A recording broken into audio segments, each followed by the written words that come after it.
L'Église de Jésus-Christ est composée de deux types d'individus. Premièrement, ceux qui sont en Christ et deuxièmement, ceux qui sont sans Christ. Oui, tu as bien entendu. Il y a des gens dans l'Église de Jésus-Christ qui sont sans Christ. Ensuite, parmi le groupe de personnes qui sont en Christ, il y a deux types de croyants. Premièrement, les vierges sages. Deuxièmement, les vierges folles. Qui sont les vierges sages? Les vierges sages ne sont pas les chrétiens parfaits. Il n'y a pas de chrétiens parfaits d'ailleurs. Nous avons tous des luttes, des combats, tous des défauts. Nous avons tous des moments de découragement, de ras-le-bol, parfois de grande tristesse. Mais la différence entre les vierges sages et les vierges folles, c'est que les vierges sages ne se laissent pas aller. Elles ne se laissent pas vivre, emportées par le vent du péché, ni emportées par la tempête de la désobéissance. La Vierge sage, lorsqu'elle est offensée, blessée, va vers le trône de la grâce pour être guérie et ne pas laisser l'amertume, le non-pardon, la haine envahir son cœur, ses pensées pour polluer son âme et causer de la tristesse au Saint-Esprit. La Vierge sage fera tout son possible pour faire tout ce qui plaît à Dieu le Père, parce qu'elle aime amoureusement son époux Jésus-Christ. La Vierge sage se soumet à la volonté de Dieu, même si cela doit lui coûter dans sa chair. La Vierge sage recherche le royaume de Dieu et sa justice de tout son cœur. Elle s'entretient tous les jours de sa vie avec les choses de Dieu. Elle est disciplinée, elle sait se remettre en question, elle n'a pas honte de l'Évangile, elle ne recherche pas l'attention des hommes et ne fait rien pour sa propre gloire. La Vierge sage se prépare intelligemment et dans la joie à aller à la rencontre de son époux. Elle attend, elle se prépare, elle se sanctifie, elle se sépare des choses inutiles dans sa vie, des choses viles pour plaire à son époux, pour lui montrer qu'il est vraiment le seul qui compte à ses yeux. La Vierge sage veut vraiment savoir ce qui plaît à son époux, et c'est la raison pour laquelle elle a un cœur enseignable. Elle aime entendre parler de tout ce que fait son époux. Elle est heureuse de le connaître, elle soupire après lui. La Vierge sage a compris que sa vie ne lui appartenait plus, que son corps, son cœur et ses pensées étaient soumis à son époux. La Vierge sage est devenue folle. Ici, il ne s'agit pas de la folie des insensés infidèles. Il s'agit de la folie de la foi en Dieu, de la folie de Dieu, la folie de la prédication. La Bible dit que la prédication de la croix est une folie pour ceux qui périssent. Mais la Bible dit aussi qu'il a plu à Dieu de sauver les croyants par la folie de la prédication. Et il est aussi écrit, dans 1 Corinthiens 4,10, « Nous sommes fous à cause de Christ ». Donc tu vois bien qu'il y a deux types de folie. Il y a la folie des insensés et la folie par rapport à Dieu, par rapport à la foi. C'est une folie qui est saine.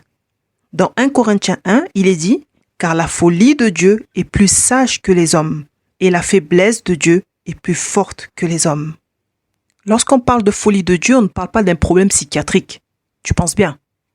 La folie de Dieu fait qu'il a choisi les choses folles de ce monde pour confondre les sages.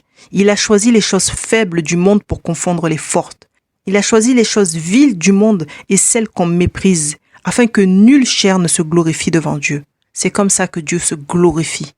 La Vierge sage est tellement folle que si son époux lui demande de faire des choses inhabituelles, elle le fera. Comme par exemple, ressusciter un mort, imposer les mains à un paraplégique, déclarer des paroles de vie sur une situation morte, cracher dans les yeux d'un aveugle pour qu'il recouvre la vue. Quelle folie! Mais quelle folie d'agir ainsi! Mais la Vierge sage sait que cela plaît à Dieu. La Vierge sage, c'est celle qui va pardonner l'impardonnable par obéissance et par amour pour Dieu. C'est celle qui va bénir ses ennemis, qui va donner un manteau à celui qui lui a volé un t-shirt, qui va faire du bien à celui qui lui a fait du mal, dans le seul but de plaire à son époux, par amour pour son époux. La Vierge sage, c'est celle qui aime rester dans la présence du Père. La Vierge sage, c'est celle qui recherche la paix avec tout le monde, mais qui ne l'obtient pas toujours. L'essentiel, c'est que la Vierge sage soit dans la volonté du Père. Tout le monde ne recherche pas la paix, mon ami. Oh non. Mais toi, tu dois demeurer dans la paix. La Vierge sage, c'est celle qui reste fidèle au Seigneur malgré les difficultés.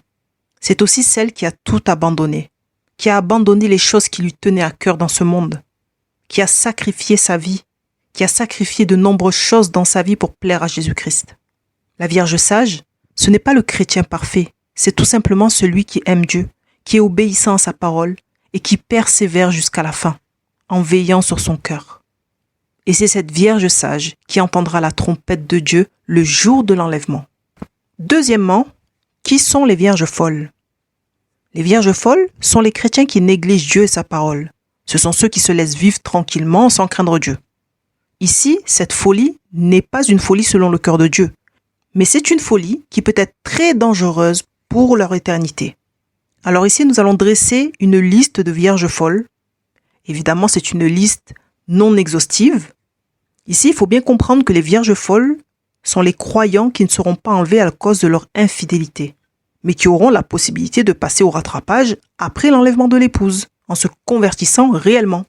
Alors, le chrétien menteur, jaloux, idolâtre, voleur, rancunier, paresseux, sectaire, hypocrite, rapporteur, orgueilleux, arrogant, prétentieux, susceptible, moqueur, immature, peureux, ignorant volontaire, impudique, adultère, le rebelle, l'incrédule, celui qui a honte de l'évangile, l'égoïste, le chrétien mondain, le chrétien charnel, celui qui cherche les querelles constamment, celui qui divise, et bien d'autres encore, ce sont là le type de chrétien qui ne sera pas enlevé. Mon ami, l'enlèvement est le résultat du choix que tu as fait dans ta marche avec Dieu. Et je répéterai ça jusqu'à la fin. Rater l'enlèvement est aussi le résultat des choix que tu as fait dans ta marche avec Dieu. Et aller en enfer est aussi un choix. Et c'est ton choix, pas le choix de Dieu. Dieu n'a pas créé l'enfer pour l'homme au départ. Alors fais bien attention aux décisions que tu prends. Connaître Jésus-Christ sans mettre en pratique sa parole ne suffit pas pour être enlevé. Parler de Jésus, avoir une Bible sous la main, prier, parler en langue, dire de toi que tu es le plus gentil pasteur au monde ou le plus gentil chrétien au monde ne fait pas de toi quelqu'un qui sera enlevé. Dieu ne cherche pas des gens gentils, mais des gens obéissants. Dieu est un Dieu juste. C'est la raison pour laquelle il va récompenser les persévérants en les enlevant de cette terre d'injustes et permettra aux chrétiens négligents de se repentir, mais dans une période très douloureuse, qui est donc la période des 7 années de tribulation, et ces vierges folles devront payer au prix de leur vie leur salut en Jésus-Christ. Elles deviendront des martyrs parce qu'elles vont témoigner au monde d'un évangile contraire à la doctrine de la Babylone religieuse. Tout simplement parce qu'à ce moment-là, celui qui s'opposera au gouvernement et aux lois de l'Antéchrist aura deux choix. Soit il se soumettra au gouvernement de l'Antéchrist, soit il mourra. Matthieu 25, 1 à 13. Alors le royaume des cieux sera semblable à 10 vierges qui, ayant pris leurs lampes, allèrent à la rencontre de l'époux. 5 d'entre elles étaient folles et 5 sages. Les folles, en prenant leurs lampes, ne prirent point d'huile avec elles. Mais les sages prirent avec leurs lampes de l'huile dans des vases. Comme l'époux tardait, toutes s'assoupirent et s'endormirent. Au milieu de la nuit, on cria « Voici l'époux, allez à sa rencontre !» Alors toutes ces vierges se réveillèrent et préparèrent leurs lampes. Les folles dirent aux sages « Donnez-nous de votre huile, car nos lampes s'éteignent !» Les sages répondirent « Non, il n'y en aurait pas assez pour nous et pour vous. Allez plutôt chez ceux qui en vendent et achetez-en pour vous. » Pendant qu'elles allaient en acheter, l'époux arriva. Celles qui étaient prêtes entrèrent avec lui dans la salle des noces et la porte fut fermée. Plus tard, les autres vierges vinrent et dirent « Seigneur, Seigneur, ouvre-nous !» Mais il répondit « Je vous le dis en vérité, je ne vous connais pas. » Waouh! Ce passage-là est terrible pour notre génération. Bon, ici je ne vais pas faire d'études approfondies parce que, à mon avis, on va en avoir pour toute la nuit et je vais te perdre en cours de route. Ce n'est pas le but. Mais nous allons relever les 10 points importants de ce verset. Premier point. Alors le royaume des cieux sera semblable à 10 vierges qui, ayant pris leur lampe, allèrent à la rencontre de l'époux. Ici, c'est la description partielle de la composition du corps de Christ. On résume qu'il y a 2 groupes de croyants qui ont accepté Jésus-Christ comme Sauveur et Seigneur et qui ont pris la décision de le suivre. Deuxième point. 5 d'entre elles étaient folles et 5 sages. Les folles, en prenant leur lampe, ne prirent point d'huile avec elles, mais les sages prirent avec leur lampe de l'huile dans des vases. Ici, c'est la description partielle du cœur où, plutôt de la consécration des deux groupes de croyants. Il y a donc un groupe de croyants qui marche fidèlement dans les voies de Dieu et un autre groupe de croyants qui est infidèle, qui marche religieusement en Jésus-Christ, qui néglige la parole de Dieu. Ces deux groupes font la même chose. Ils se rassemblent donc dans l'église locale, ils prient, ils manifestent les dons, ils prêchent, ils sont engagés, ils font tout ce qui est biblique, il n'y a pas de problème, en apparence. Troisième point, comme l'époux tardait, toutes s'assoupirent et s'endormirent. Ici, on décrit les croyants qui soupirent après le retour de l'époux. Parce que oui, même les folles attendent le retour de l'époux. Sauf qu'elles attendent sans se préparer correctement. Mais elles attendent. Le temps est long. Les folles et les sages sont tout épuisés des combats, des luttes et des tribulations. Le temps est long. C'est pourquoi elles s'assoupirent et s'endormirent. Quatrième point, au milieu de la nuit, on cria « Voici l'époux, allez à sa rencontre !» Au milieu de la nuit fait référence à ce que l'on appelle le cri de minuit. Et le cri de minuit fait référence à l'apparition de l'Antéchrist par le traité de paix et de sécurité d'une durée de 7 ans dont parle la Bible. Il faut bien comprendre qu'entre la signature du traité de paix, qui est le début des 7 années de tribulation, et le premier jugement qui va s'abattre sur la terre, il y aura l'enlèvement. Il ne peut pas y avoir de jugements qui vont démarrer sur cette terre tant que l'épouse ne sera pas enlevée. Parce que les jugements représentent la colère de Dieu et la Bible nous dit de façon très claire que nous ne sommes pas destinés à la colère de Dieu. Nous ne sommes pas destinés, c'est-à-dire ceux qui marchent pieusement en Jésus-Christ, évidemment. Donc, il y a le cri de minuit qui représente le traité de paix. Et le traité de paix, c'est l'apparition de l'Antéchrist. Nous pouvons lire dans 2 Thessaloniciens 2:3 que personne ne vous séduise d'aucune manière, car il faut que l'apostasie soit arrivée auparavant et qu'on ait vu paraître l'homme du péché, le fils de la perdition. Donc nous ne le verrons pas exercer en tant qu'antéchrist officiel, mais toutefois, nous verrons son apparition, parce que c'est ce cri-là de minuit qui va réveiller toutes les églises évangéliques du monde entier. Toutes les dénominations ne sont jamais d'accord en ce qui concerne certaines doctrines, mais il y a une seule chose sur laquelle toutes les dénominations sont d'accord, c'est qu'un jour, un homme va émerger au Moyen-Orient et signer une alliance de paix d'une durée de 7 ans entre Israël et les pays aux alentours. Et ça, tout le monde est au courant. Donc c'est ça le cri de minuit. Et tant que ça, nous ne l'avons pas vu, il n'y a pas d'enlèvement. Donc cri de minuit, c'est le traité de paix, donc l'apparition de l'Antéchrist. B, le réveil des vierges qui vont constater immédiatement qu'elles sont folles et qui vont chercher à se ressaisir. C, nous lisons les derniers conseils des vierges sages. D, l'enlèvement de l'épouse juste après. E, une fois que l'épouse a été enlevée, les premiers jugements s'abattent sur la terre et nous voyons dans la Bible les premiers martyrs qui sont les vierges folles. 5e point. Alors toutes ces vierges se réveillèrent et préparèrent leurs lampes. Ici, c'est la description des croyants qui réalisent que l'enlèvement est imminent. Les vierges sages qui sont prêtes rassemblent leurs affaires rapidement et sereinement, alors que les folles réalisent à quel point elles ont été négligentes dans leur préparation, dans leur marche avec Dieu. Les sages se sont tellement bien préparées qu'elles ont même le temps de conseiller une dernière fois les folles. Lorsque les folles se sont réveillées, elles ont réellement pris conscience que leur marche avec Dieu n'était pas sincère. Mon ami, le jour où l'Antéchrist paraîtra, officiellement, ça sera une journée dangereuse. Très dangereuse. Il y a les croyants qui sauteront de joie, sachant avec assurance qu'ils seront enlevés, et les croyants qui seront dans l'amertume, car eux aussi, immédiatement, ils sauront qu'ils ne seront pas enlevés. Les folles savaient exactement qu'elles avaient besoin d'huile. C'est pourquoi elles en ont demandé aux vierges sages. Et à ce moment-là, où l'apparition de l'Antéchrist sera officielle, personne n'aura besoin de dire à l'autre « Oh, mais tu sais, il te manque un petit peu d'huile dans ta vie. » Non. Personne n'aura besoin de révélation particulière pour sa propre vie, parce que tout le monde sera à ce moment-là où il en est avec Dieu. 6e point. Les folles dirent aux sages « Donnez-nous de votre huile, car nos lampes s'éteignent. » Mon ami, quand tu es fou là, tu dis vraiment n'importe quoi. Tu n'es vraiment plus dans ton bon sens. L'huile, ce n'est pas le Saint-Esprit, comme certains aiment à enseigner.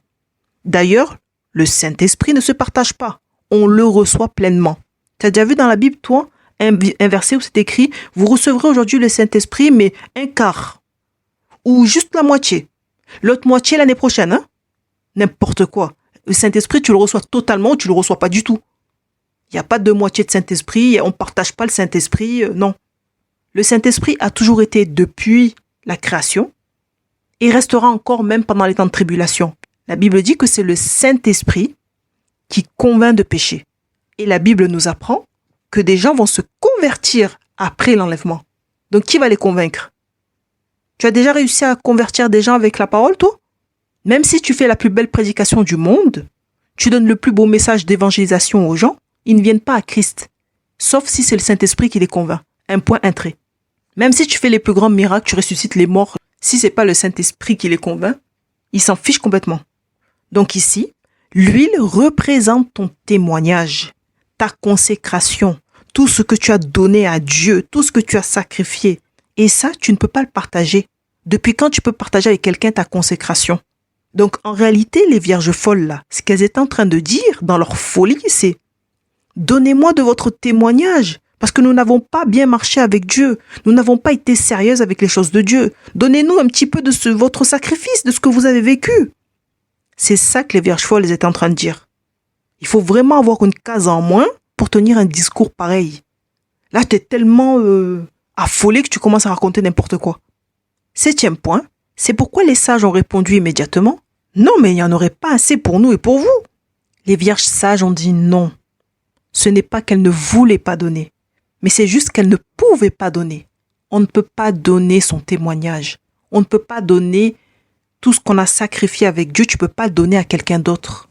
C'est impossible. Nous pouvons clairement relever que lorsqu'elles ont entendu crier « Voici l'époux allé à sa rencontre », ce n'est pas les sages qui ont dit aux folles « Au fait, il vous manque de l'huile dans vos lampes. Comment allez-vous faire ?» Non, non, non. Ce sont les folles qui ont réalisé toutes seules qu'elles avaient été négligentes avec Dieu et sa parole et elles savaient exactement ce qui leur manquait pour aller à la rencontre de l'époux. Elles savaient exactement ce qu'il fallait faire pour être enlevées, mais elles se sont laissées vivre. Elles ont exactement demandé ce qu'il fallait. Donc elles avaient la connaissance des choses de Dieu, mais elles n'avaient pas la volonté. Elles étaient négligentes. 8e point. Allez plutôt chez ceux qui en vendent et achetez-en pour vous. Les vierges sages ont passé leur vie terrestre à exhorter, encourager, reprendre, soutenir, prier pour les vierges folles, les conseiller, et celles-ci n'ont jamais écouté ni pris au sérieux les paroles entendues. Mais l'apparition de l'homme impie fera que cette fois-ci, là, elles écouteront le conseil des sages. Mais ce sera trop tard pour avoir part à l'enlèvement. Il fallait être prête avant. Donc, nous voyons qu'entre l'apparition de l'Antéchrist et l'enlèvement, il y a un temps qui passe. Un temps très court, à mon avis. Puisque les sages et les folles ont le temps de communiquer. Ce qui veut dire qu'on aura un petit peu de temps pour se dire « Bon allez, au revoir, hein, on se revoit là-haut. Hein. » On aura un petit peu de temps pour régler 2-3 affaires terrestres pour nos familles, nos amis qui resteront sur Terre. Que ta maison soit en ordre, mon frère, ma sœur. Laisse derrière toi un bon témoignage. Donc, la dernière discussion entre les vierges folles et les vierges sages, ça va être ça. Aller chez ceux qui en vendent. Ça veut dire quoi, ça? Aller chez ceux qui en vendent. Ça veut dire, à partir de maintenant, convertissez-vous réellement, repentez-vous et abandonnez-vous totalement à Christ. Vous allez devoir verser votre sang, car la dispensation de la grâce gratuite est terminée. Elle est terminée pour vous. Jésus a versé son propre sang, mais vous l'avez négligé. Désormais, cette grâce sera payante et le prix sera votre vie, votre sang. Tenez bon, tenez ferme, ne craignez pas ceux qui tuent le corps. C'est ça la discussion entre les vierges folles et les vierges sages. PS, certains enseignent que le mariage se fera au ciel durant 7 ans, mais ce n'est pas du tout ce que la Bible nous dit. C'est écrit noir sur blanc dans plusieurs versets, à plusieurs reprises, que le mariage aura lieu sur la terre en un lieu très précis. C'est pas le but de l'étude aujourd'hui, mais bon, si tu veux en savoir un peu plus, tu as des informations dans la formation Améliorer sa qualité de vie chrétienne qui se trouve dans la description sous la vidéo.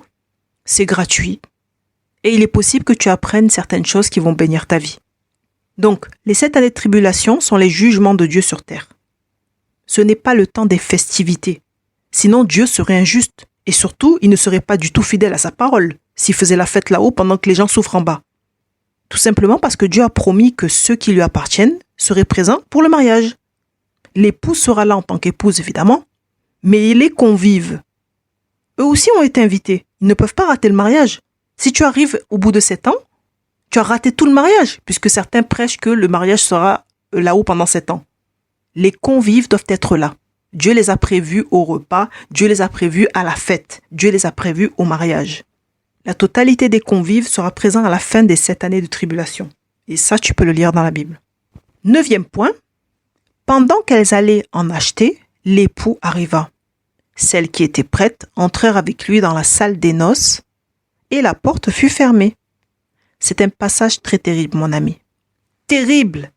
Le temps que les vierges folles mettaient leur vie en règle, la trompette a sonné et les vierges folles n'avaient pas entendu la trompette. Si elles avaient entendu la trompette, elles auraient compris que l'enlèvement a eu lieu. Elles ne seraient pas retournées à l'endroit. Elles sont revenues en pensant tranquillement que ce petit temps de repentance était suffisant pour avoir part à l'enlèvement des croyants. Ça ne marche pas, mon ami. C'est pas parce que tu vas voir l'antéchrist ce jour-là, tu vas te repentir de tout ton cœur que ça va marcher. C'était avant qu'il fallait être prêt. Dès que nous verrons l'apparition officielle de l'antéchrist dans les journaux, à la télé, sur Internet, suite au traité de paix et de sécurité d'une durée de 7 ans entre Israël et les pays aux alentours, ce sera trop tard pour le départ au ciel. Il fallait être prêt avant. Ensuite, nous voyons que la porte fut fermée. Qu'est-ce que ça veut dire, ça? Cette porte fermée n'est pas la porte du salut du tout, mais la porte de la salle des noces, accessible uniquement à l'épouse qui s'est préparée. La confusion du mariage dans le ciel durant 7 ans provient aussi de ce verset-là, où il est écrit « Celles qui étaient prêtes entrèrent dans la salle des noces ». Cette expression est là, dans cette parabole, pour montrer que seule la mariée, l'épouse, peut entrer dans ce lieu spécial. C'est-à-dire, le lieu spécial, c'est auprès de l'époux. Ça ne veut pas dire qu'elle rentre pour se marier. On ne se marie pas dans une salle de noces, on se marie dans un lieu particulier. 10e point.